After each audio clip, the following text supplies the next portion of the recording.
जय हिंद, नमस्कार। आपका स्वागत है रक्षा टीवी इंडिया पर। मैं हूं एसपी सिंह बघेल। उत्तर प्रदेश की राजधानी लखनऊ, हम इको गार्डन में मौजूद हैं। आप दिखाएंगे हमारे कैमरा में।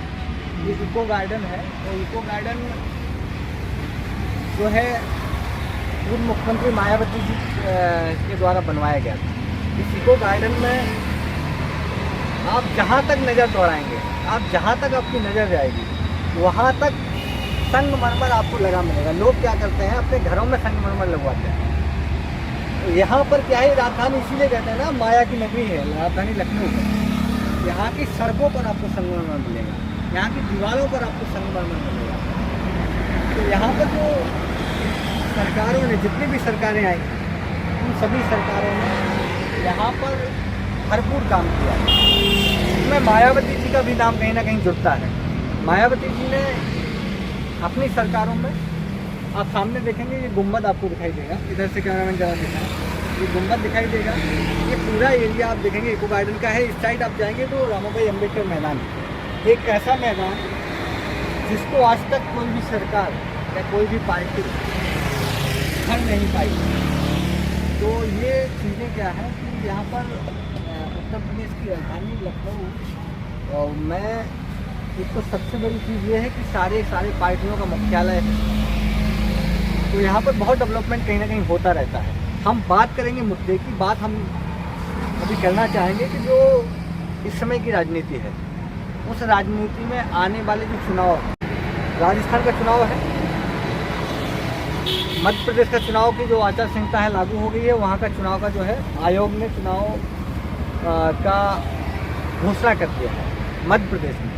तो सारी की सारी पार्टियों ने जो है अपनी पूरा दमखम लगा दिया है, पूरा जोर वहाँ पर लगा दिया है।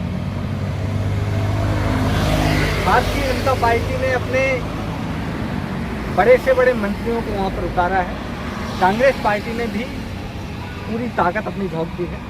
कांग्रेस पार्टी के जो युवा नेता, बड़े नेता हम कहेंगे, राहुल गांधी जी भी जमीन पर उतर चुके हैं और जाकर के वहाँ रैलियाँ कर रहे हैं। और कुछ घटनाएं अभी ऐसी घट रही हैं इस समय कि कहीं ना कहीं चुनाव पर असर उसका हो सकता है। जैसे कि बिहार सरकार ने कुछ दिनों पहले जातिगत जनगणना वहाँ पर कराने के बाद उसको जो है घोषणा कर दी है। वहाँ पर 2 अक्टूबर को जातिगत जनगणना की घोषणा हुई है। तभी से विपक्षियों की ये रणनीति जो है, इंडिया गठबंधन को कहीं ना कहीं मजबूत करने का काम कर रही है। नीतीश कुमार जी ने जो मास्टर स्ट्रोक खेला है, उससे भारतीय जनता पार्टी की सांसें फूल गई हैं। तो भारतीय जनता पार्टी की जो है वो नैया जो है वो डगमगा रही है। क्यों? क्योंकि नीतीश कुमार जी ने मास्टर स्ट्रोक जो चला है बिहार से, उसकी गूंज उत्तर प्रदेश से लेकर के, राजस्थान से लेकर के, मध्य प्रदेश से लेकर के और छत्तीसगढ़, कर्नाटका, हर जगह उसकी जो है गूंज है। आज बड़े से बड़े चैनल ये जातिगत जनगणना की बात करने के लिए मजबूर है। उत्तर प्रदेश के पूर्व मुख्यमंत्री श्री अखिलेश यादव जी खुल करके अपने पिच पर खेल रहे हैं। और इस सब राजनीति से मुझे कहीं ना कहीं ये लग रहा है कि अखिलेश यादव जी को ये समझ में आ गया है, अखिलेश यादव जी को ये समझ में आ गया है कि भारतीय जनता पार्टी से अगर मुकाबला करना है तो भारतीय जनता पार्टी को भारतीय जनता पार्टी की पिच पर नहीं, अपनी पिच पर लाना पड़ेगा। भारतीय जनता पार्टी को विपक्ष जो इंडिया गठबंधन है, इनके जो मुद्दे हैं, अपनी पिच पर लाने के बाद आप वहाँ पर अगर बैटिंग करेंगे तो भारतीय जनता पार्टी हो सकता है कि आपका मुकाबला ना कर पाए। लेकिन अभी तक जो होता रहा है, जितनी भी इंडिया गठबंधन की पार्टियां हैं, ये सब पार्टियां कहीं ना कहीं अपने पत्ते नहीं खोलती थी। जितने भी चुनाव हुए हैं उसमें पिछड़ा, अति पिछड़ा,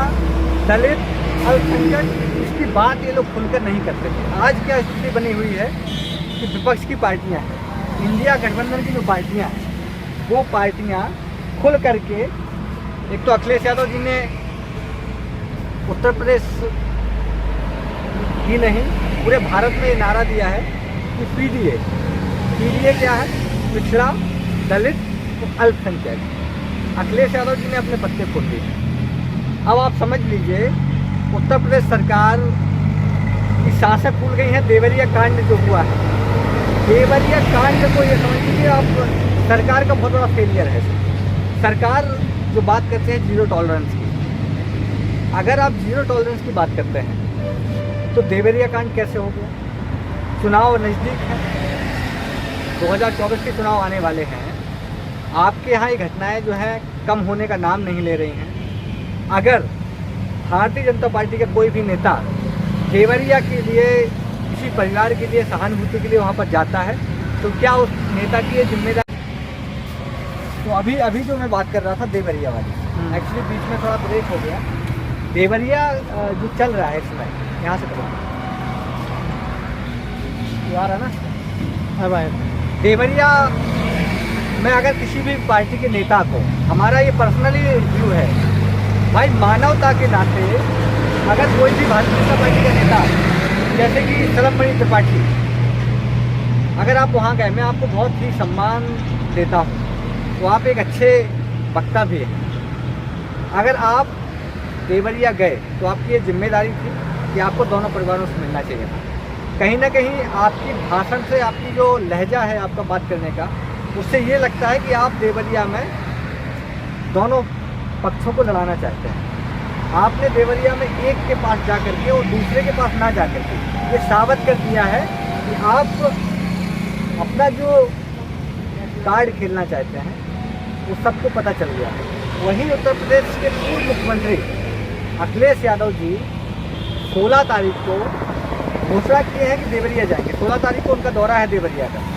उन्होंने कहा है कि हम दोनों परिवारों से मिलेंगे। हमारी संवेदनाएं हैं ऐसे दोनों परिवारों को, इस हत्याकांड से दोनों परिवारों की ने अपने लोगों को खोया है, उनके साथ हमारी संवेदनाएं हैं। रक्षक टीवी इंडिया परिवार की संवेदनाएं हैं कि दोनों परिवारों ने अपने अपने प्रियजनों को उसमें खोया है।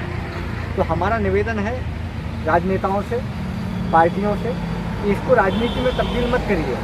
इसको किसी न किसी प्रकार से जो दोषी हैं उनको कड़ी से कड़ी सजा दिलाने की बात करिए, और दोनों परिवारों के जो बच्चे हैं, जो उनकी बच्चियां हैं, उनको कहीं ना कहीं आप खैर बनाने की बात करिए।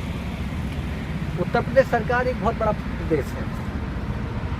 भारत में जो भी चुनाव होते हैं उसका पूरा खाका तैयार होता है उत्तर प्रदेश से। केंद्र के चुनाव में उत्तर प्रदेश की बहुत अहम भूमिका रहती है। केंद्र का सरकार जो है, केंद्र सरकार में जो भी गद्दी पर बैठता है उत्तर प्रदेश से ही होकर उसका रास्ता जाता है। तो हमारा निवेदन है सभी नेताओं से कि इस उत्तर प्रदेश ने बहुत प्रधानमंत्री दिए हैं और बहुत बड़े बड़े नेता दिए हैं। तो आप लोगों से निवेदन है कि आप लोग व्यक्तिगत राजनीति से उठ करके प्रदेश के लिए, देश के लिए अच्छी राजनीति का काम करें। बाकी रक्षक टीवी इंडिया आपको दिखाता रहेगा ऐसी खबरें। ये उत्तर प्रदेश की राजधानी लखनऊ, यहाँ इको गार्डन में बहुत ही निरंतर बड़े पैमाने पर धरना चलता रहता है। तो हमारा सरकारों से ऐसा निवेदन है कि अगर यहाँ पर धरना चलते रहते हैं तो उन धरनों का क्या रिजल्ट आता है, उन धरनों का समाधान कैसे हो पाता है। मैं इंजीनियर जय हिंद, नमस्कार।